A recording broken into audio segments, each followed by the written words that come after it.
살아계신 하나님, 주님께서 오늘도 우리 3일밤 예배를 통해서 또 찬양을 준비하게 하심을 감사합니다. 하나님, 실로암 목장을 기억해 주시기를 빌곤합니다. 하나님, 어려운 가운데서도 모여서 예배하며 하나님 선교지를 위해서 기도하며 또 아버지 앞에 나와서 정한 시간을 위해서 아버지가 찬양하는 우리 실로암 목장 한 사람 한 사람에게 함께 하시고 인도단을 축복하시고 우리 하나님의 실로암 목장 아버지 하나님 목원들을 하나님 축복해 주셔서 늘 아버지 그곳에서 기도하고 서로 어려움을 나눌 때마다 하나님 들으시고 이루어 주시고 해결해 주시기를 빌곤합니다. 하나님, 우리는 미약하지만 주님께서 강하게 세워줄 줄로 믿습니다. 우리는 아무것도 할 수 없지만 기도함으로 하나님이 도와줄 줄로 믿습니다. 구원의 역사가 일어나게 도와주시고 우리가 기도함으로 변화의 역사가 일어나게 하시고 기도함으로 하나님의 나라가 넓어지는 역사가 있게 도와주시옵소서. 수고하는 실로암 목장에 넘치는 은혜를 주셔서 시작은 작지만 나중은 커지는 역사가 있게 도와주시고 하나님의 성령을 부어주셔서 모든 은사가 넘치는 하나님의 목장이 되게 도와주시옵소서. 오늘 주의 제단에 나와서 예배하는 우리 한 사람 한 사람을 기억해 주시길 원합니다. 아버지, 주님 보고 나왔습니다. 십자가 밑에 나와 머리 숙였습니다. 오늘 주의 능력이 우리에게 흘러오게 도와주시고 경험하게 도와주시고 아버지 믿음의 큰 아버지 역사가 있게 도와줄 줄로 믿습니다. 하나님의 영광이 드러나는 예배의 시간 될 줄 믿사옵고 예수님의 이름으로 기도하옵나이다. 아멘. 할렐루야. 오늘은 역동적인 교회라는 제목을 가지고 4장 1절에서부터 16절 말씀을 전합니다. 에베소서는 크게 두 부분으로 나눈다고 제가 말씀을 드렸습니다. 1장부터 3장까지는 하나님께서 무엇을 하셨는가, 다시 말해서 우리는 누구인가, 하나님의 능력을 통해서 나타나는 그런 모습들을 말씀했습니다. 그래서 4장부터 6장까지는 그렇다면 우리는 어떻게 살아야 하는가를 이제 우리에게 가르쳐 주고 있습니다. 하나님께서 무엇을 하셨는가, 이제 후반부 4장부터 6절까지는 우리가 어떻게 살아야 하는가를 오늘 잘 기록해 주고 있습니다. 바울은 지금 신학에서 삶으로, 교리에서 실천으로, 머리에서 발걸음으로 방향을 전환하고 있습니다. 그래서 4장 1절 첫 단어가 분명히 그러므로라고 말하고 있습니다. 그러므로. 하나님이 이렇게 우리를 구원하셨으니, 그러므로 하나님이 이렇게 교회를 세우셨으니, 그러므로 하나님이 이제 부르심에 합당하게 행하라고 우리에게 말하고 있습니다. 그래서 오늘 말씀은 교회가 무엇인가가 아니라 교회는 어떻게 살아야 하는가를 우리에게 질문하고 있습니다. 그래서 오늘 1절부터 3절에 역동적인 교회는 태도에서 시작되는 것을 우리에게 보여주고 있습니다. 바울은 교회를 논하기 전에 프로그램이나 조직을 말하지 않았습니다. 먼저 성도의 태도를 말했습니다. 너희가 부르심을 받은 일에 합당하게 행하여라고 말하고 있습니다. 부르심을 받은 일. 모든 겸손과 온유로 하고 오래 참음으로 사랑 가운데서 서로 용납하고 평안에 매는 줄로 성령이 하나 되게 하신 것을 힘써 지키라고 말하고 있습니다. 겸손이 뭐냐? 하나님 앞에서 자신을 낮추는 태도를 말합니다. 겸손은 낮은 자리에 자신을 두는 것입니다. 세상에서는 겸손이 약함처럼 보이지만 성경에서는 하나님의 임재를 담는 그릇입니다. 여러분, 겸손이 뭐냐? 하나님의 임재를 담는 그릇입니다. 내가 겸손하면 하나님이 나에게 임한다는 것입니다. 하나님은 자신을 높이는 사람을 사용하지 아니하시고 자신을 낮추는 사람 안에 거하라는 것입니다. 그래서 오늘 4장 첫 절부터 말하기를 겸손하게 살아라는 것을 우리에게 말하였습니다. 왜냐하면 하나님 임재를 경험할 수 있는 길이기 때문에 그렇습니다. 자신을 낮추는 사람에게 주님은 우리에게 거한다는 것입니다. 예수님도 말씀하셨습니다는 마음이 온유하고 겸손이니 내게 배우라고 마태복음 11장 29절에 말하고 있습니다. 또 하나는 온유를 말하고 있습니다. 절제된 힘을 보여주고 있는 것입니다. 온유는 무기력이 아니라 상처받을 수 있음에도 보복하지 않는 그런 선택입니다. 자기 권리를 주장할 수 있음에도 하나님의 주권에 맡기는 태도, 이것이 바로 온유입니다. 온유는 약함이 아니라 성령께서 통제하시는 아주 강함입니다. 또 하나는 오래 참음과 용납을 말하고 있습니다. 오래 참음과 용납은 바로 공동체의 근육이라고 말할 수 있습니다. 교회는 완전한 사람들이 모이는 곳이 아닙니다. 은혜가 필요한 사람들이 함께 걷는 공동체입니다. 그래서 바울은 말합니다. 서로 용납하라고 말하고 있습니다. 용납은 상대가 변해서가 아니라 내가 사랑을 선택했기 때문에 가능한 것입니다. 그래서 이전에 모든 겸손과 온유로 하고 오래 참음으로 사랑 가운데서 서로 용납하라고 말하고 있습니다. 사랑이 있을 때 서로를 용서해 줄 수 있다는 것입니다. 성령이 하나 되게 하신 것을 힘써 지키라고 또 말하고 있습니다. 교회의 일치는요, 사람이 만든 합의가 아닙니다. 이미 성령께서 이루신 영적 실제입니다. 우리는 일치를 창조하는 자가 아니라 일치를 보존하는 바로 청지기입니다. 그래서 역동적인 교회는 뭐냐? 성령의 일치를 삶으로 드러내는 교회가 바로 역동적인 교회입니다. 역동적인 교회는 신앙 고백 위에 서 있습니다. 4절부터 6절의 말씀을 보면 바울은 교회의 일치를 감정이나 취향이 아니라 진리 위에 세우는 것을 보게 됩니다. 여기서 7개의 하나가 나오는데 몸이 하나요, 성령도 하나요, 소망도 하나요, 주님도 한 분이요, 믿음도 하나요, 세례도 하나요, 하나님 아버지도 한 분이시라고 그렇게 하나를 강조하고 있습니다. 오늘 한 몸, 한 성령, 한 소망은 뭐냐면 교회는 다양한 사람이 모였지만 성령 안에서 하나의 몸이라는 것입니다. 우리 다른 몸이 아니라 다 하나의 몸이라는 것입니다. 우리는 서로 다른 배경을 가지지만 같은 소망을 향해 가는 순례자라는 것입니다. 또 한 분의 주님, 한 믿음, 한 세라는 것은 우리의 중심은 사람이 아니라 주 예수 그리스도이시라는 것을 말하고 있습니다. 믿음의 대상은요 하나고 구원의 고백도 하나입니다. 그래서 하나님, 만유의 하나님이십니다. 이 하나님은 만유에 계시고 만유를 통치하시며 만유 가운데 거하시는 분입니다. 그래서 6절에 하나님도 한 분이시니 곧 만유의 아버지시라. 만유에 계시고 만유를 통일하시고 만유 가운데 계시다고 그렇게 말씀하고 있습니다. 그래서 역동적인 교회는 뭐냐면 하나님이 실제로 다스리는 공동체를 말하고 있습니다. 역동적인 교회는 모든 지체가 사역하는 교회인 것입니다. 바울은 그렇게 말합니다. 7절부터 보면 우리 각 사람에게 그리스도의 선물의 분량대로 은혜를 주셨다고 말합니다. 은사는요 소수에게 주신 특별권이 아닙니다. 은사는 교회를 세우기에 그리스도의 선물이라는 것입니다. 그리스도는 승천하신 후 성령을 통해 은사를 나누어 주셨습니다. 그래서 은사는 여러 가지가 많이 있습니다. 방언의 은사도 있고 사랑의 은사도 있고 병 고치는 은사도 있고 전도하는 은사도 있고 하나님께서 우리를 주신 그 은사들을 통해서 우리 교회를 세우기 위해서 주었다는 것입니다. 교회 안에 쓸모없는 지체가 아무도 없습니다. 우리 모든 그리스도의 지체인데 교회 안에 쓸모없는 지체가 아무도 없다는 것입니다. 사역하지 않아도 되는 성도가 아무도 없습니다. 오늘 11절 말씀을 보면 어떤 사람은 사도로, 어떤 사람은 선지자로, 어떤 사람 복음 전환자로, 어떤 사람 목사와 교사로 삼았다고 그렇게 나와 있습니다. 지도자의 역할은요 대시 일하는 것이 아닙니다. 오늘 4장 12절의 핵심 바로 이것입니다.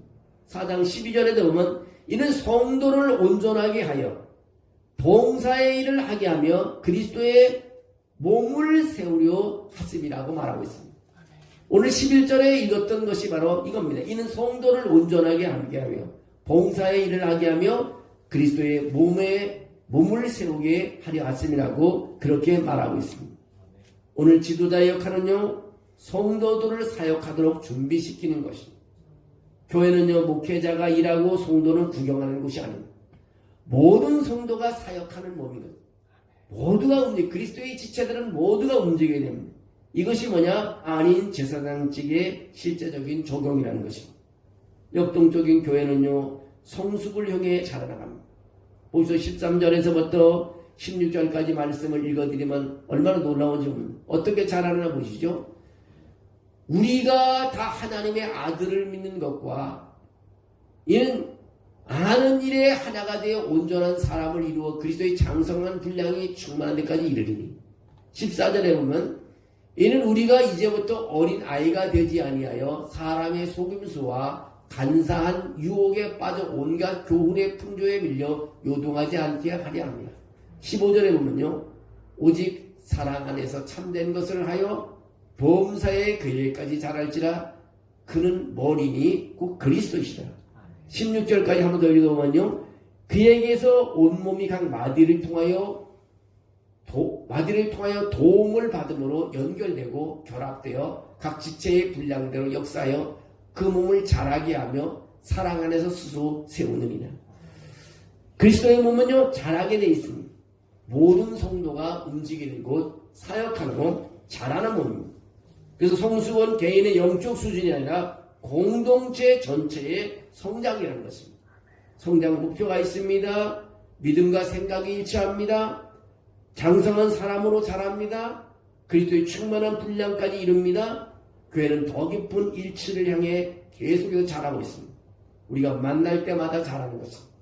모든 것이 연결됐다고 말하고 있습니다. 그에게 온몸이 각 마디를 통하여 도움을 받으면 연결되고 결합되어 각 지체의 분량대로 역사한다고 말하고 있습니다. 그래서 그 몸을 자라게 하며 사랑 안에서 스스로 세운다고 말하고 있습니다. 성숙의 증거는요, 거짓 교훈에 흔들리지 않는다는 것입니다. 성숙의 증거는요, 사랑 안에서 진리를 실천한다는 것입니다. 성숙의 증거는 각 지체가 제 역할을 감당한다는 것입니다. 각 마디를 통해 도움을 받음으로 각 지체의 분량대로 역사하여 그 몸을 자라게 하며 사랑 안에서 스스로 세우니라. 고린도전서 6장 19절에 보면요, 너희 몸은 성령의 전이라고 말했습니다. 너희 몸은 성령의 전이라고. 오늘 한 사람 한 사람이 서로 연결되어 하는 나라가 넓어진 것입니다. 성숙한 교회는요, 서로 연결된 교회를 말하고 있습니다. 혼자가 아니라 함께 자라가는 교회인 것입니다. 우리가 서로 만나기만 하면 계속 자라가는 것입니다. 서로 받쳐주는 것입니다. 서로 세워주는 것입니다. 우리가 예배하고 기도하고 교제하는 가운데서 계속해서 자라갑니다. 그래서 우리 154 로드맵을 보면 첫 번째 우리가 그 5대 사역을 보면 전도, 그 다음에 두 번째 사역은 말씀, 세 번째 사역은 예배, 그 다음에 사역은 교제, 그 다음에 사역은 섬긴 봉사라고 말하고 있습니다. 이 5대 사역을 통해서 우리가 서로 자라가다 보면 물리적인 숫자가 계속 늘어나게 되고, 그 다음에 영적인 부흥이 일어나는데 어떤 영적인 부흥이냐면 요엘서에서 말하는 영적인 부흥은 자녀들이 예언을 하게 되고 젊은이가 환상을 보고 그 다음에 어른들이 꿈을 꾸게 된다. 이런 성령이 임할 때 그런 역사가 일어난다는 것입니다. 그리고 나서 또 한 가지는 목장이 확장되고 선교지가 확장되어가는 것이 바로 154 로드맵의 마지막 결론인 것입니다. 오늘 하나님은 우리가 모여서 움직일 때마다 우리 지체들이 멈춰있는 것이 아니라 움직일 때마다 계속해서 연결되어 자라간다는 것을 우리에게 알려주고 있습니다. 하나님의 능력은 건물의 크기로 나타나지 않습니다. 프로그램의 하루아무로 증명되지 않습니다. 하나님의 능력은 그리스도의 몸이 건강하게 자랄 때 나타나는 것입니다. 그리스도의 몸이. 우리 모든 그리스도인이 모일 때마다 하나님의 능력을 체험할 수 있다는 것을 알려주고 있습니다. 몸이 건강하게 자랄 수 있는 것 어떻게 냐 겸손과 온유함이 있어야 되고요. 진리 위에 서 있어야 되고요. 모든 지체가 사역하며 사랑하는 삶 함께 자라갈 때 그 교회는 깨어진 세상 속에서 하나님의 살아있는 증거를 할 수 있음을 알려주고 있습니다. 하나님께서 내게 주신 은사가 무엇인가를 우리는 질문해 주십니다. 하나님이 나에게 주신 은사가 있는데도 우리 멈췄을 수는 없습니다. 나에게 사랑의 은사를 주시면 그것을 계속해서 사용해야 됩니다. 그런데 우리는 질문을 하나님께서 내게 주신 은사가 무엇인가? 전도하는 은사를 쓰면 끊임없이 전도해야 돼요. 나는 그 은사로 그리스도의 몸을 세운 데 사용하고 있는가? 정말 하나님이 나에게 주신 은사를 통해서 내가 하나님의 몸을 세우는 일을 하고 있는가? 그것이 나에게 질문하는 것입니다. 오늘 우리를 부르신 주님께서는 우리 교회를 역동적인 그리스도의 몸으로 세워가기를 원하고 있습니다. 그래서 하나님의 교회는요, 모일 때마다, 성도들이 모일 때마다 역사가 있고 능력이 나타나는 것입니다. 다이나마이크한 교회가 되는 것입니다. 역동적인 교회가 되는 것입니다. 우리 삶 속에는요, 하나님의 능력이 어디 있어 내 체험하지 모를지 모르지만 모일 때마다 역사가 나타납니다. 우리가 예배드리고 기도할 때마다 하나님의 능력은 항상 나에게 있습니다. 내가 몸이 약해도 하는 능력은 나에게 있는 것입니다. 내가 주님의 이름을 부를 때 그 능력이 있는 것입니다. 하나님의 능력이 내게 있을 때 우리는 다시 일어날 수 있고 거기에는 소망이 있고 성장이 있음을 우리에게 알려주고 있습니다. 그래서 오늘 16절 마지막 쪽에 절에 보면 그에게서 온몸이 각 마디를 통하여 도움을 받음으로 그에게서 온몸 마디를 통해 도움을 받음으로 연결되고 결합되어 각 지체의 분량대로 역사하여 그 몸을 자라게 하며 사랑 안에서 스스로 세우리라. 그래서 우리가 서로 사랑이라는 게 꼭 있습니다. 이 사랑이라는 것이 큰 파워인 것입니다. 사랑을 통해서 우리는 세워져가는 교회가 됩니다. 그래서 모든 것이 우리가 다 있어도 사랑은 꼭 있어야 됩니다. 서로가 사랑할 수 있는 마음, 가정에서도 사랑이 있어야 되고 교회에서도 사랑이 있어야 되고 이 나라 전체에도 사랑이 있어야 됩니다. 미움을 멀리하고 우리 사랑을 가까이 하고 사랑의 실천을 통해서 우리는 세워갈 수 있음을 알려주고 있습니다. 여러분의 삶 속에서도 오늘 역동적인 교회를 이루기 위해서 우리가 하나님께서 나를 사용하시고 서로 간의 성도가 연결하게 하시고 계속해서 자라게 한다는 사실을 믿으시고 우리가 모이기를 패하는 일을 하지 말고 모이기를 힘쓰는 일, 모이면서 우리는 계속해서 자라간다는 사실을 아시고 하는 능력을 경험해 주시길 바랍니다. 무엇보다도 우리는 오늘 가르치는 우리가 어떻게 살아야 되는가 오늘 우리에게 말해 주겠습니다. 뭐가 필요하냐? 우리는 겸손해야 된다는 것. 그의 넘버원이 겸손입니다. 겸손은 하나님의 임재를 담는 그릇이다. 우리가 하나님의 임재를 경험할 때 어떻게 되겠습니까? 다 치료됩니다. 주님께서 가르쳐 주십니다. 길을 인도해 주십니다. 그래서 우리는 온유가 필요하고 겸손이 필요하고 온유가 필요하고 참음 필요하고 사랑이 필요하고 서로 용서가 필요한 것입니다. 그런 삶으로 또 우리가 시작하는 그런 이 한 주간이 되고 또 여러분의 이 1월 한 달이 되기를 주의 이름으로 축원합니다. 사랑이 많으신 하나님 감사합니다. 믿음으로 살아가게 도와주시고 오늘도 이처럼 주께서 가르쳐 주시게 주심을 감사합니다. 사장부터 또 우리가 어떻게 살아가야 할지 또 하나님 말씀으로 가르쳐 주심을 감사합니다.